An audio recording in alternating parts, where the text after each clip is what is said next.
형제들아, 무엇에든지 참되며 무엇에든지 경건하며 무엇에든지 오르며 무엇에든지 정결하며 무엇에든지 사랑받을 만하며 무엇에든지 칭찬받을 만하며 무슨 덕이 있든지 무슨 기림이 있든지 이것들을 생각하라. 아멘. 우리가 이 의의 덕에 대해서 살펴보았습니다.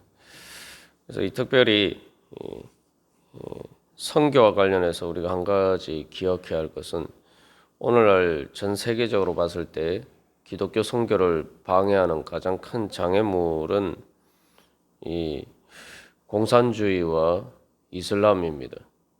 근데 이 두 가지 문제가 다 물론 그 자체의 문제도 있지만 그 출발점을 보면은 기원을 보면은 특별히 이 공산주의의 경우에서 잘 알 수 있지만 이 무신론적인 공산주의가 대두하게 된 가장 큰 이유 중에 하나가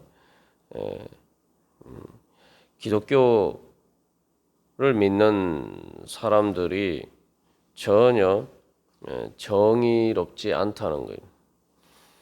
그래서 이제 그런 의식을 가진 사람들의 사회 문제에 대해서 의식을 가진 사람들의 눈에서 볼 때에 진짜 하나님이 계신 것이냐, 진짜 살아계신 하나님을 믿고 진짜 그들이 하나님을 믿는다고 하는데 그 정의로운 하나님이 실제로 존재한다면은 저들이 어떻게 저렇게 할 수 있는가? 실제로는 하나님이 존재하지 않는데 그냥 자기들의 명분상 하나님을 내세우고 있는 것이 아닌가. 결국 그 무신론적인 공산주의의 한 가지 중요한 원인이 된 것은 바로 실천적인 무신론입니다.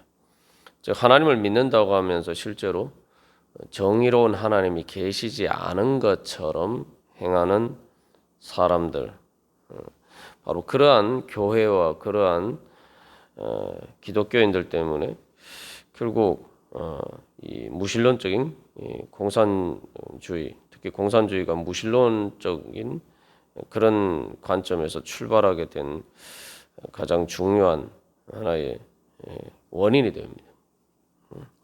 물론 나중에 뭐 여러 가지 또 다른 원인들도 있습니다만 또 이슬람도 마찬가지입니다. 그때 당시 원래 이제 로마 제국이 기독교와 국교가 되고 전부 다 이제 말 그대로 기독교 국가가 되었는데 그 기독교 국가가 그 쳐들어오는 이슬람 세력보다 별로 정의롭지가 않다는 거예요. 그래서 많은 기독교인들이 그 이슬람 제국에 협력을 하게 되고 그런 문제들도 있습니다. 그래서 우리가 이 정의의 관점이 정의를 실천하는 것이 이 선교의 근본적인 모판을 형성하는 데 있어서 얼마나 중요한 것인가. 오늘날 그 두 세력이 결국 전 세계에 이렇게 퍼지게 되었을 때에 그게 기독교 선교에 얼마나 큰 장애물을 들고 또 얼마나 많은 악의 근원이 됩니까?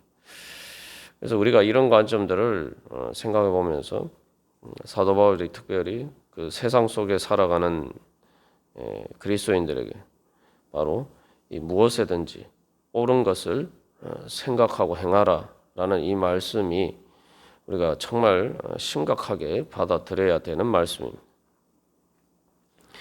우리가 이 옳은 것을 따라서 행하는 것이 뭐 좋은 줄은 알지만 문제는 우리가 그것을 따라서 행할 때에 우리에게 많은 이런 장애물이 있단 말이죠.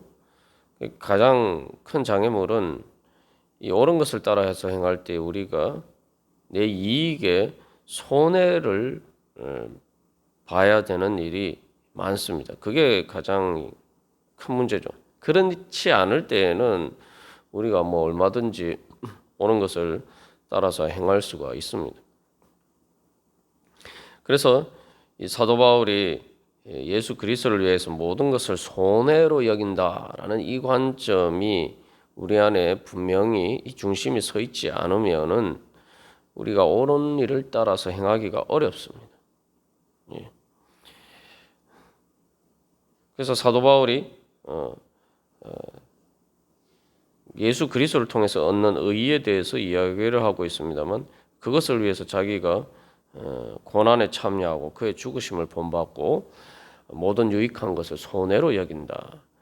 즉 예수 그리스도의 의를 위해서는 자기가 이 평소에 그 전에 이익이라고 생각하던 것조차 손해로 여긴다.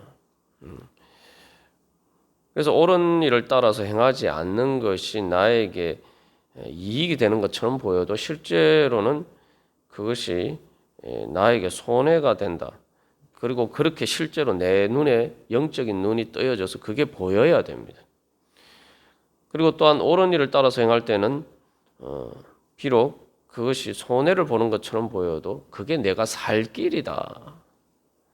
그래서 그게 비록 십자가를 지는 것처럼 보여도 그게 바로 부활을 향한 길이다.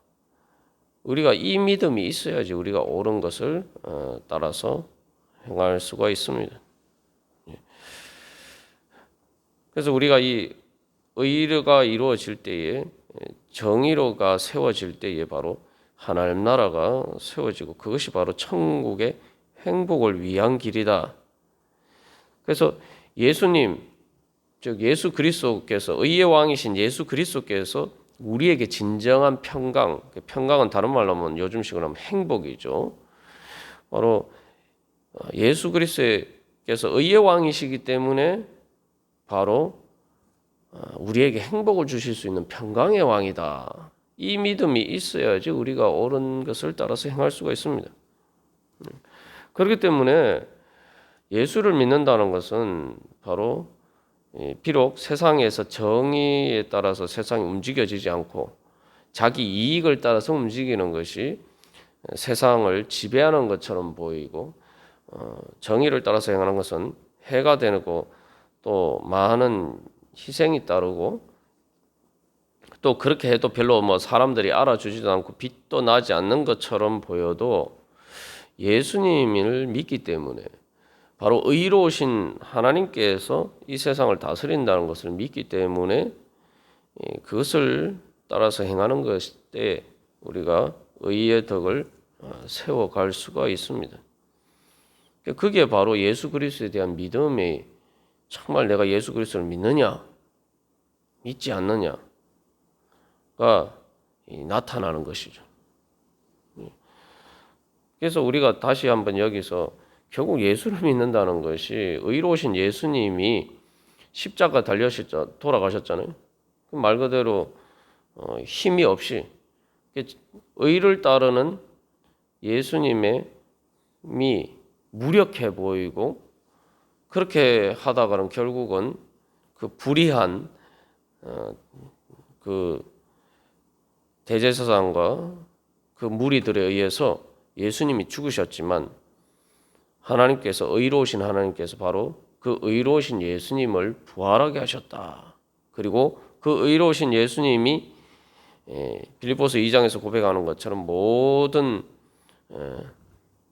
이름 위에 뛰어난 이름을 주시고 바로 모든 것을, 온 우주를 다스릴 수 있는 권세를 바로 예수님에게 주셨다. 우리가 이것이 실제로 우리의 삶에서 의미하는 바가 뭔지를 잘 알아야 돼요. 결국 예수님의 바로 그 의가 바로 세상 모든 것을 지배하고 다스린다. 그래서 그 예수님이 바로 우리의 주님이다. 그 의의 주권이 우리 가운데 역사한다. 그것이 능력이다. 우리가 그걸 믿는 게 예수 믿는 겁니다. 그래서 우리가 실제로 그런 주권을 믿고 주 안에 서 있느냐. 구원이라는 것도 결국 죄에서 우리가 구원받는 것인데, 죄와 반대되는 말이 의죠. 그래서 우리가 죄에서 구원받는 것을 믿으면 당연히 의를 따라서 행하는 것은 이건 기본적인 것인데, 우리가 살아가면서 예수를 믿는다고 하면서 구원을 받고자 소망하면서 우리가 이 가장 기본적인 의의 진리를 잊어버리고 살아갈 때가 많습니다. 그래서 최소한 우리가 세상 사람들이 보기에 저 사람은 예수를 믿는데 세상 사람들과 달리 의를 따라서 행하는 거 보니까 정말 살아계신 의로우신 하나님을 믿는가 보다. 이 불의가 횡행한 이 세상에서이지만 정의의 하나님이 살아계신 것을 정말 최후의 심판을 의로 정의로 심판하실 그 하나님이 살아계심을 정말 믿는가 보다. 저 사람이 저렇게 사는 거 보면은 정말 그런 정의의 하나님이 살아계신가? 세상 사람들이 이런 생각을 할 수 있도록 우리가 그 모범을 보여줘야 됩니다. 그리고 그게 또 우리 자신에게도 지극히 당연한 일이죠. 오늘날 한국교회의 가장 큰 문제는 이 의와 신앙이 전혀 이렇게 자꾸 분리되는 그러한 것들이 가장 큰 문제죠. 그래서 여기서 우리가 이제 의의 덕을 쌓기 위해서 한 가지 늘 기억해야 될 사실이 있는데, 요즘도 보면은 이게 흔히 이제 뉴스에 보면은 교통사고가 일어나서 특별히 뭐 고속도로 같은데 뭐 빗길에 미끄러진 눈길에 미끄러진다거나 또 뭐 과속을 한다거나 해서 이 탈선에서 사고가 나는 경우들이 많죠. 오를 타는 것은 말 그대로 올바른 길입니다. 예수님이 내가 곧 길이요 진리요 생명이라고 말씀하셨는데, 그 말을 뭐 어렵게 생각할 게 아니라 우리가 단순하게 쉽게 생각해 보면은, 예수님이 내가 곧 길이요 진리요라고 말씀하셨는데, 우리가 고속도로를 달릴 때 어떤 길을 달릴 때 그 길을 벗어나면 이탈하면 어떡합니까? 탈선하면 어떻게 되죠? 교통사고 나서 잘못하면 죽는 거예요. 입에 절벽 낭떠러지가 있는 길을 뭐 또 그런 길을 가면서 길을 이탈하면 어떻게 됩니까? 그 말 그대로 죽는 겁니다. 예수님이 길이요 그런데 예수님의 진리를 따라서 예수님의 의를 따라서 행하지 않으면은 난 죽는다는 거예요. 그래서 예수님이 뭐라고 말씀하십니까? 예수님이 길인데 그게 바로 진리의 길이고 그것이 바로 생명이다. 예수님이 생명이다. 예수님의 길을 따르지 않으면 나는 죽는다는 얘기예요. 그게 옳은 길이기 때문에 그 길에 이탈하면은 뭐 그냥 단순히 윤리적인 그런 관점에서 생각할 문제가 아니라 그냥 그 길을 이탈하면은 그 옳은 길을 벗어나면은 말 그대로 죽는다는 거예요. 이게 죽느냐 사느냐는 문제라는 거죠. 그 우리가 그 주님께서 우리에게 보여주신 그 옳은 길을 간다라고 할 때 우리가 늘 그것을 기억해야 할 것입니다. 그래서 사실 이제 자동차의 탈선가 이렇게 길을 벗어나는 경우도 문제되지만 이 열차 같은 경우에 탈선하면은 대형 사고가 나죠. 그래서 자동차를 뭐 우리가 비유하면은 우리의 개인의 신앙입니다. 열차는 뭡니까? 교회예요. 교회가 그 올바른 길을 예수님의 진리와 의의 길을 이탈하면은 이건 대형 사고가 나는 거예요. 그래서 우리가 늘 주님 앞에서 그래서 이 운전을 배울 때 어떻게 내가 이 차를 잘 조정해서 그 차선을 따라서 사고가 나지 않게 그 자동차를 조작하는 거 그거 배우는 거죠. 그죠? 운전이 서툰면은 그래서 뭐 10대 아이들 같은 경우에 면허도 없으면서 차 몰고 나가서 사고가 나서 그냥 다 죽고 그런 일들이 종종 뉴스에 나오는데, 우리가 그래서 이 옳은 길을 따라서 행하는 법을 배워야 돼요. 신앙의 훈련이란 게 바로 그런 거죠. 그런 일이 단순히 뭐 윤리적인 문제가 아니라 그게 내가 어떻게 하면 살고 결국 내가 어떻게 하면 천국에 갈 수 있는 길인가, 천국에 가는 법을 그리고 배우는 것이고, 또 이 땅에서도 우리가 우리의 삶을 주님의 뜻에 따라서 잘 차를 잘 이렇게 운전을 조작을 하듯이 그렇게 우리의 인생을 주님의 진리를 따라서 잘 조작해서 이 천국을 향해서 가는 그런 인생이 될 것인가? 또 우리 교회가 어떻게 하면 그렇게 될 것인가? 그래서 이 불의가 행해한 이 세상 가운데에서 세상 사람들이 교회를 보고 정의의 소망이 바로 기독교에 있구나. 예수 믿는 사람들에게 바로 정의가 있구나. 그런 소망을 가지게 되면은 바로 교회가 이제 빛이 되는 거죠. 그래서 우리가 어제도 찬양했지만 옳은 길 따르라 의의 길을 그 성교와 관련된 찬양 아닙니까? 그 옳은 길을 따르라 의의 길을 세상 사람들이 그렇게 전도하면서 우리가 그 길을 따르지 않으면은 저 사람들이 안 믿는구나.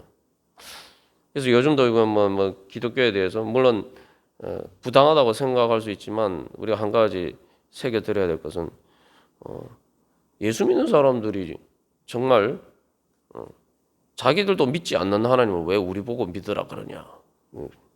진짜 하나님이 살아계시다고 믿으면은 저렇게 하겠느냐.